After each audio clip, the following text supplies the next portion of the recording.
Hey guys, my name is Timo Parker, I'm a vocal coach and I want to help you to improve your singing voice. Today we're going to talk about the secrets of singing.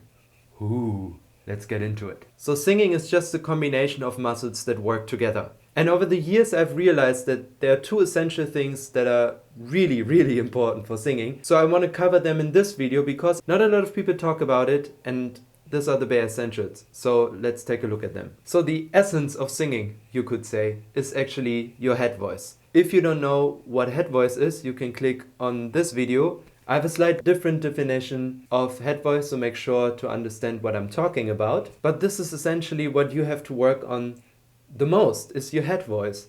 We have to train this CT muscle, which is responsible to create a good head voice sound and for gaining range. Another video that you can check out, gaining range. So head voice and the CT muscle, they have to be trained. And the thing is that most people, when they start singing, they want to sing straight away in a chest voice sound. So very sharp, especially in pop, this sharper sounds are very common. Nowadays I also hear some more breathy, airy sounds, but most of the times people start with chest voice, especially for men, because it's a more male sound than maybe head voice. So this is something you really have to focus on. Doesn't matter if you're a man or woman, the head voice has to be trained properly. And you should try to always have a balance between head and chest voice, because head voice and chest voice incorporate different muscle groups. That means if you sing in one of those two too much, you actually can get muscle imbalances. And we want to avoid that. So since a lot of people gravitate towards using more chest voice than head voice, I would highly recommend to stay fit and train your head voice properly. I think one big reason why people neglect their head voice is actually the sound, because head voice sounds quite dark and quite airy, and most pop music and rock music needs a very bright and cutting sound, so that's why you might not use it.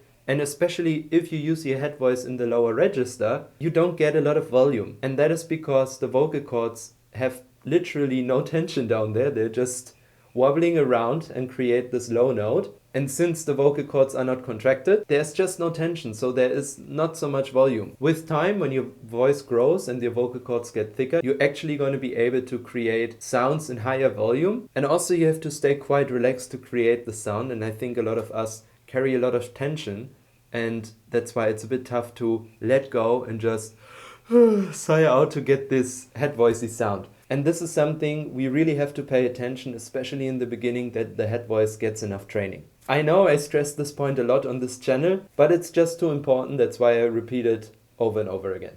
So the first secret is that singing can be learned because we train the right muscle groups. The second one has actually also to do with muscles, but also with our breathing.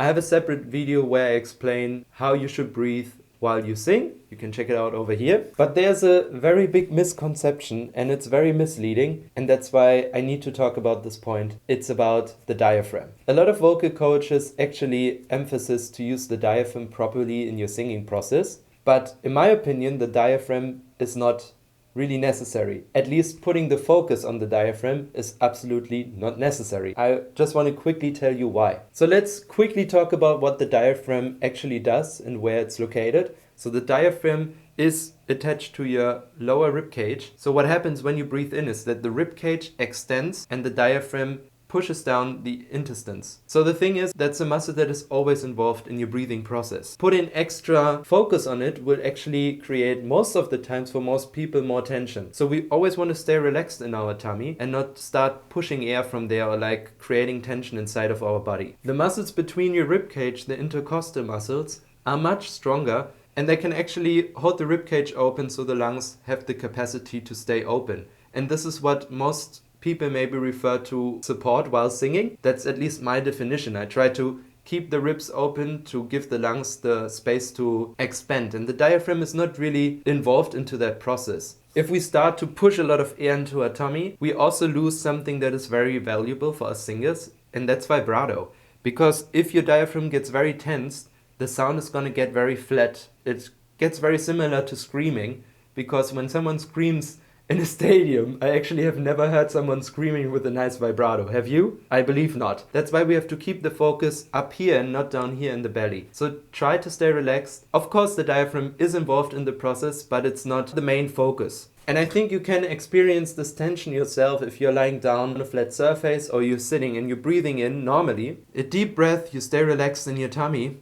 And when you then would try to push out the diaphragm or push out your tummy while you do that, you will feel, I can feel it immediately, that I create tension inside of my body, and we don't want that. And that's why it's super important to actually not talk about the diaphragm. What we want to do while we sing is holding the breath back, and we don't want to breathe out while we sing, and we also don't want to inhale while we sing. So we need to find a position in our body, a relaxed open position, preferably coming from the natural breathing process that supports us while we sing. And I'm convinced, because I've seen it in my own development and the development of my students, that those are the two most important points: that you train your head voice without pressure, without falsetto, and that you breathe properly in terms of breathe naturally and stay relaxed. So don't get discouraged if it doesn't work straight away. That's normal. We have to learn how to use all those muscles and all those things. It's a lot in the beginning, I know, but that's why I try to break it down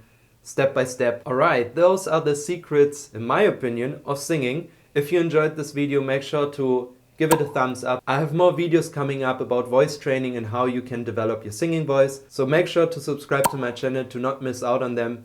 And thank you so much for watching. I'll see you next time, guys. Bye bye.